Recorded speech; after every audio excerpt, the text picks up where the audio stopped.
नमस्कार दोस्तों, कैसे हैं आप। उम्मीद करता हूँ अच्छे होंगे। दोस्तों, मैं पिछले वीडियो में भारत में आपातकाल कितने प्रकार का होता है, किस अनुच्छेद में निहित है, मैं बता चुका हूँ। एक बार मैं आपके सामने रिवीजन कर देता हूँ। दोस्तों, भारत में आपातकाल 3 प्रकार का होता है।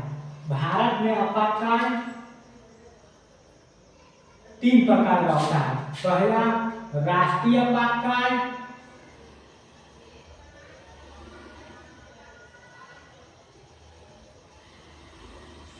संविधान के अनुच्छेद 352 में निहित है। दूसरा, राज्य आपातकाल।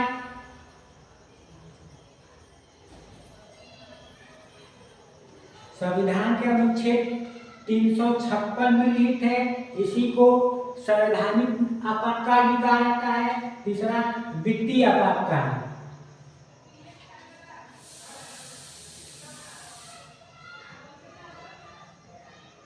संविधान के अनुच्छेद 360 में निहित है। मैं आपको राष्ट्रीय आपातकाल के बारे में बता चुका हूं। मैं इस वीडियो में फिर बता देना चाहता हूं। राष्ट्रीय आपातकाल किसे कहते हैं? तो राष्ट्रीय आपातकाल जो केंद्र से लागू होते हैं उसे राष्ट्रीय आपातकाल कहते हैं। राष्ट्रीय आपातकाल कितने प्रकार के होते हैं? 3 प्रकार के। बाह्य आक्रमण,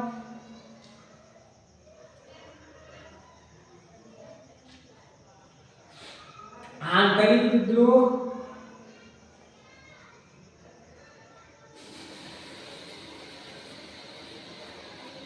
तीसरा युद्ध। बाह्य आक्रमण किसे कहते हैं? जब कोई भी देश भारत पर बिना बताए हमला करे तो उसे बाह्य आक्रमण कहते हैं। दूसरा, आंतरिक विद्रोह। जब कोई भी जब देश की जनता ही हाथ में हथियार लेकर रोड पर आ जाए तो उसे आंतरिक विद्रोह कहते हैं। युद्ध किसे कहते हैं?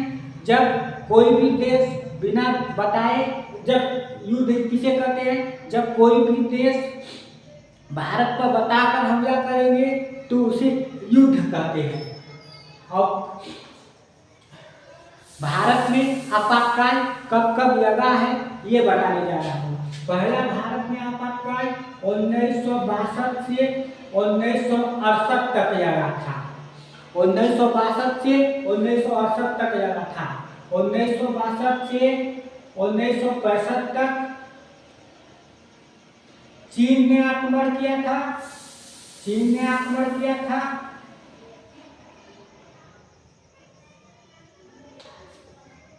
1965 से 1968 तक पाकिस्तान ने आक्रमण किया था। दूसरी बार 1971 से 1977 तक लगा था। राष्ट्रीय आपातकाल 1971 से 1977 तक लगा था। 1971 से 1974 तक 1971 से 1974 तक पाकिस्तान ने आक्रमण किया था।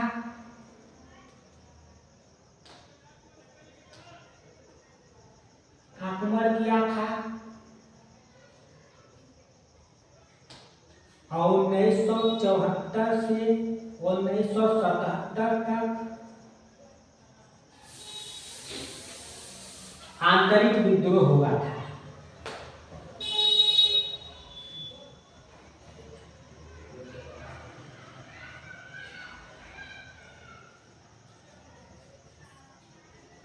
अगर आपको यह वीडियो समझ में नहीं आ रहा है तो मैं पहला वीडियो बना चुका हूँ, अच्छा से बनाया हूँ, विस्तार से बनाया हूँ, उसको जाकर देख लीजिए। इतना तो मैं उस वीडियो में बता चुका हूँ। अगर आपको यहाँ से नहीं समझ में आया है तो पहला वीडियो देख लीजिए, तब दूसरा वीडियो देखिए। अब मैं बताने जा रहा हूँ राष्ट्रीय आपातकाल के प्रभाव। इसके प्रभाव कहाँ कहाँ दिखने को मिलते हैं। तो दोस्तों, राष्ट्रीय आपातकाल के प्रभाव 3 जगह देखने को मिलते हैं। पहला, केंद्र राज्य संबंधों पर, केंद्र राज्य संबंधों पर। दूसरा,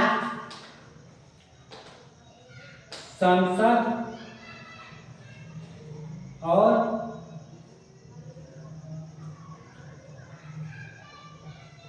विधान सभा के संबंधों पर।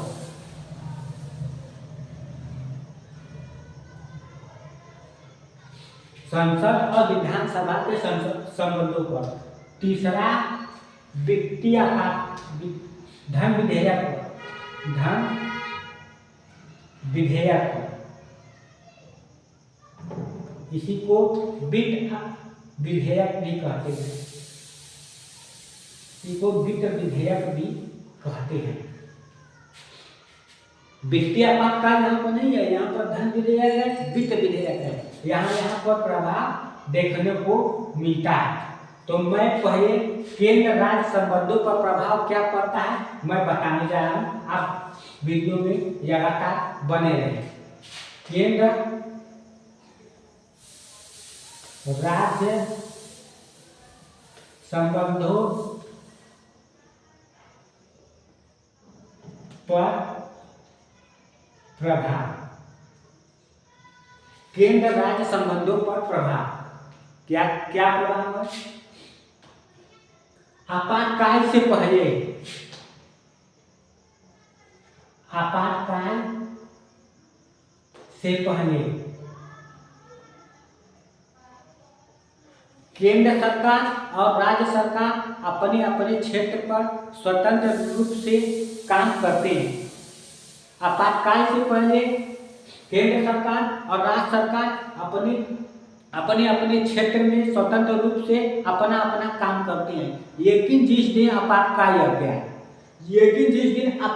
लग गया, केंद्र सरकार, राज्य सरकार केंद्र सरकार के अधीन हो जाएगी। अर्थात केंद्र सरकार जो भी कहेगी वही राज्य सरकार करेगी। यह नियम कब तक लागू रहेगा?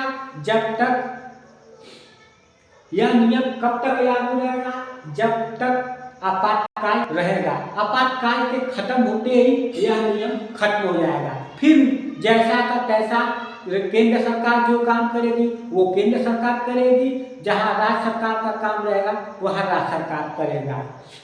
जैसे आपातकाल से पहले केंद्र सरकार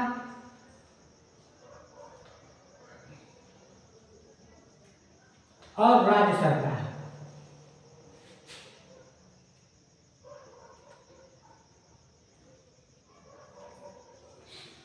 अपने अपने क्षेत्र में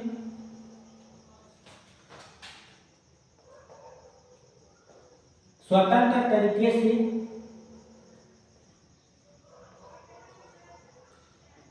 काम करते हैं।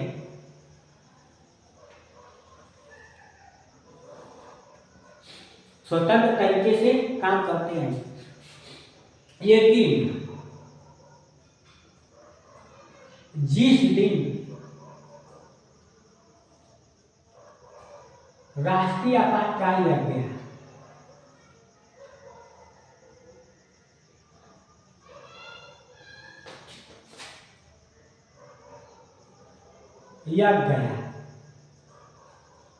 राज्य सरकार वही काम करेगी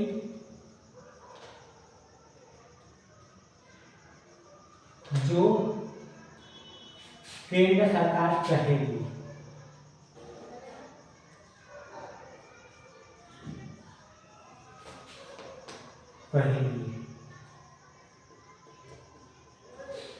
आपातकाल से पहले केंद्र सरकार और राज्य सरकार अपने अपने क्षेत्र में स्वतंत्र तरीके से काम करते हैं। लेकिन जिस दिन राष्ट्रीय आपातकाल लग गया, राज्य सरकार वही काम करेगी जो केंद्र सरकार कहेगी। यह नियम कब तक लागू रहेगा? जब तक आपातकाल चल रहे या जब तक आपातकाल लगा रहेगा। आपातकाल के खत्म होते ही राज्य सरकार अपना काम करेगी और केंद्र सरकार अपना काम करेगी, अर्थात राज्य सरकार स्वतंत्र हो जाएगी। उम्मीद करता हूँ इतना आपको जरूर समझ में आया है। अगर समझ में आया है तो लाइक कर दीजिए, छोटा सा कमेंट कर दीजिए।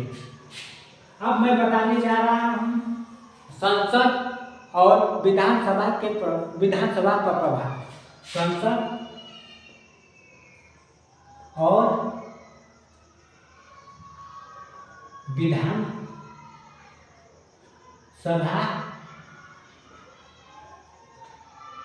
के प्रभाव। संसद और विधानसभा के प्रभाव आप ध्यान से देखिए और जानिए। हर एग्जाम में यहाँ से प्रश्न बनते हैं। संसद और विधानसभा का प्रभाव। राष्ट्रीय आपातकाल से पहले संसद और विधानसभा अपने अपने क्षेत्र में स्वतंत्र तरीके से कानून बनाती है। राष्ट्रीय आपातकाल से पहले संसद और विधानसभा अपने अपने क्षेत्र में स्वतंत्र तरीके से कानून बनाती है। लेकिन जिस दिन राष्ट्रीय आपातकाल लग गया उस दिन विधानसभा संसद के अधीन हो जाएगी, अर्थात संसद अपना कानून बनाएगी ही, साथ में विधानसभा का भी कानून बनाएगी। यह नियम कब तक लागू रहेगा? यह नियम तो आपातकाल के समय में लागू रहेगा ही, लेकिन आपातकाल के खत्म होने के बाद 6 महीने तक लागू रहेगा। मैं उम्मीद करता हूँ आपको समझ में आ गया है। मैं ब्लैक बोर्ड पर लिख कर बता रहा हूँ। राष्ट्रीय संसद और विधानसभा के प्रभाव में राष्ट्रीय आपातकाल से पहले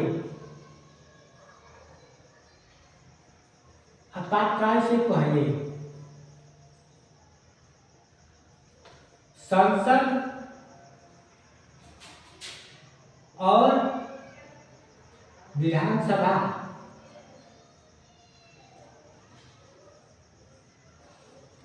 अपने अपने क्षेत्र में अथवा राज्य और भारत केंद्र में स्वतंत्र तरीके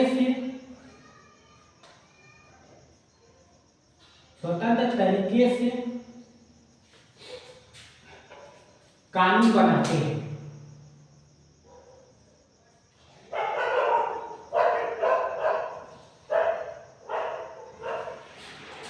लेकिन जिस दिन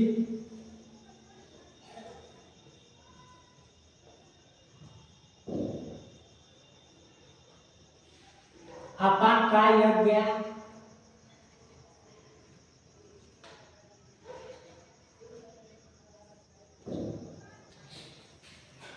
विधानसभा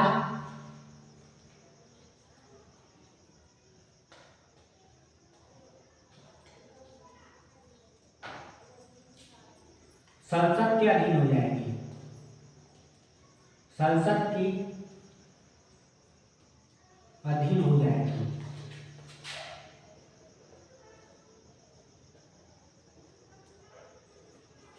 अर्थात संसद अपना कानून बनाएगी,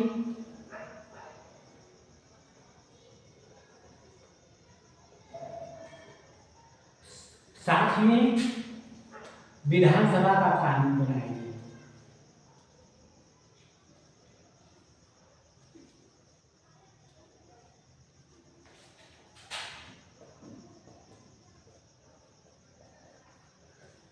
यह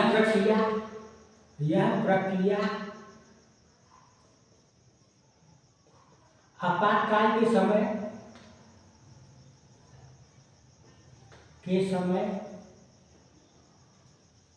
तक लागू रहेगा, लागू रहेगा।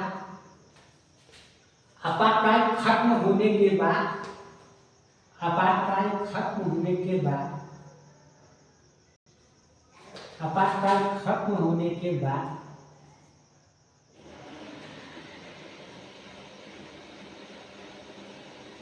6 महीने तक लागू रहेगा।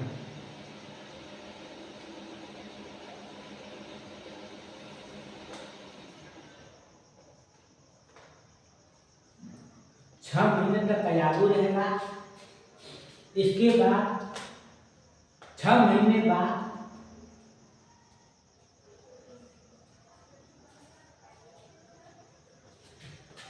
यह प्रभाव स्वतः खत्म हो जाएगी, स्वतः खत्म हो जाएगी।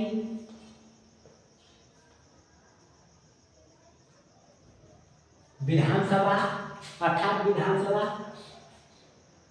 अपना स्वतंत्र तरीके से कानून बनाने लगेगी। संसद और विधानसभा का प्रभाव मैं फिर से रिवीजन कर देता हूँ। राष्ट्रीय आपातकाल से पहले संसद और विधानसभा अपने अपने क्षेत्र में, राज्य में, केंद्र में स्वतंत्र तरीके से कानून बनाती है। लेकिन जिस दिन आपातकाल लग गया, विधानसभा संसद के अधीन हो जाएगी। संसद अपना कानून बनाएगी, साथ में विधानसभा का भी कानून बनाएगी। यह प्रक्रिया आपातकाल के समय तक लागू रहेगा ही। उसके आपातकाल के समय तक तो पूरा लागू रहेगा, लेकिन आपातकाल के खत्म होने के बाद 6 महीने तक लागू रहेगा। संसद द्वारा बनाया गया कानून 6 महीने तक लागू रहेगा। 6 महीने बाद यह जो भी संसद कानून बनाए रहेगी वह स्वतः खत्म हो जाएगी। उसके बाद विधानसभा अपना कानून बनाने लगेगी। उम्मीद करता हूँ इतना आपको जरूर समझ में आया होगा। अब हम बताने जा रहे हैं वित्तीय आपातकाल या नहीं, धन विधेयक या वित्तीय आपातकाल पर प्रभाव।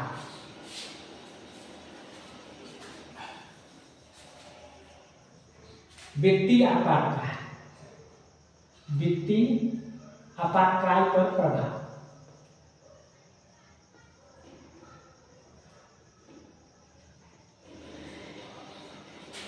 इसको समझिए। भारत में हर साल बजट पास होता है और केंद्र सरकार राज्य सरकार को 10%, 20%, 30%, 50% बजट देती है। भारत में हर साल बजट पास होता है। केंद्र सरकार राज्य सरकार को 10%, 20%, 50% बजट देती है। लेकिन जिस दिन आपातकाल लग गया,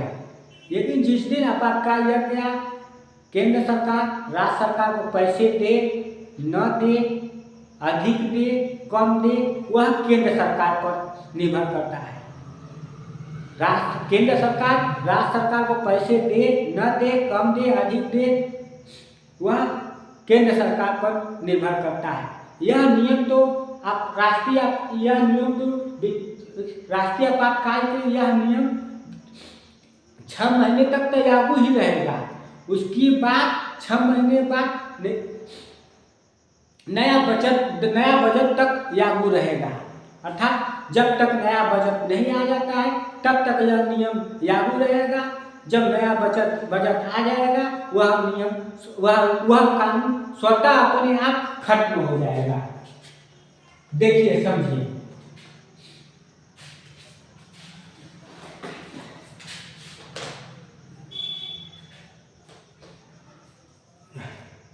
भारत में हर साल बजट आता है।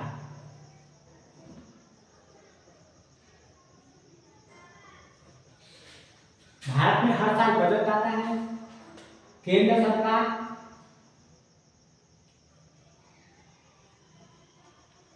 राज्य सरकार को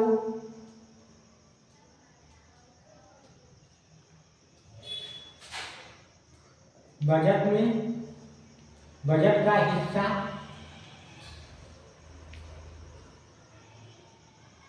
देती है। बजट का हिस्सा देती है। लेकिन जिस दिन आपातकाल यज्ञ गया, जिस दिन राष्ट्रीय आपातकाल यज्ञ गया,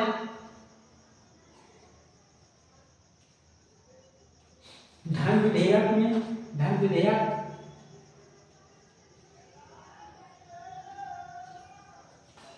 में केंद्र सरकार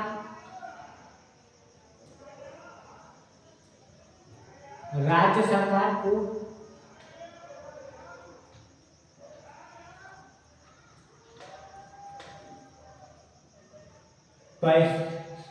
पैसे दे, अर्थात रुपए दे, न दे, अधिक दे, कम दे,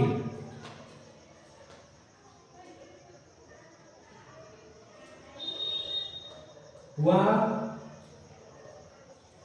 केंद्र सरकार पर निर्भर है, केंद्र सरकार पर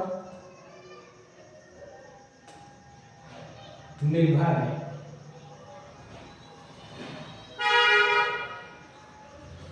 यह प्रभाव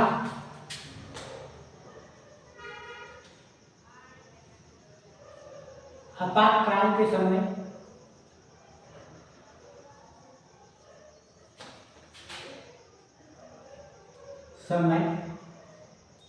लागू रहता है।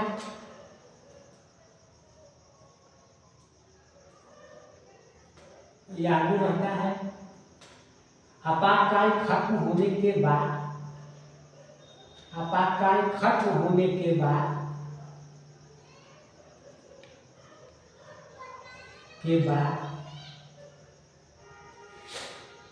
बजट आने से पहले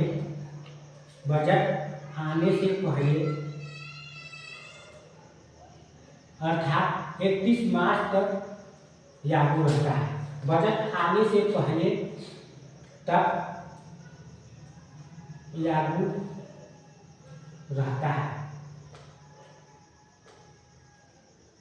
रहता है। 31 मार्च को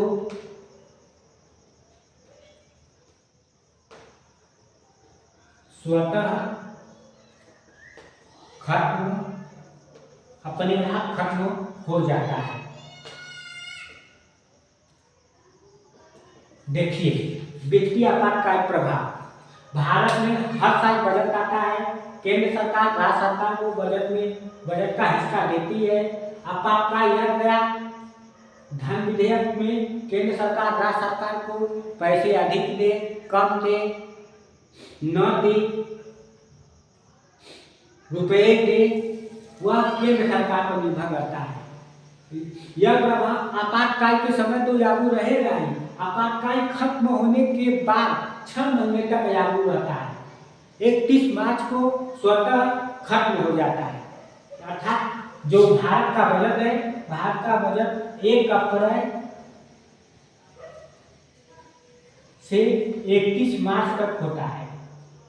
तो वित्तीय आपातकाल अगर 6 महीने, अगर वित्तीय आपातकाल पहले खत्म हो गया है, चाहे आज ही खत्म हुआ हो, कल 31 मार्च है, कल ही वित्तीय आपातकाल का प्रभाव खत्म हो जाएगा। क्योंकि आज आपातकाल खत्म हुआ, कल 31 मार्च है, वित्तीय आपातकाल खत्म हो जाएगा। आप ध्यान से, उम्मीद करता हूँ आपको यह बात समझ में आया है। अब अगले वीडियो में मैं अन्य प्रभाव बताएंगे।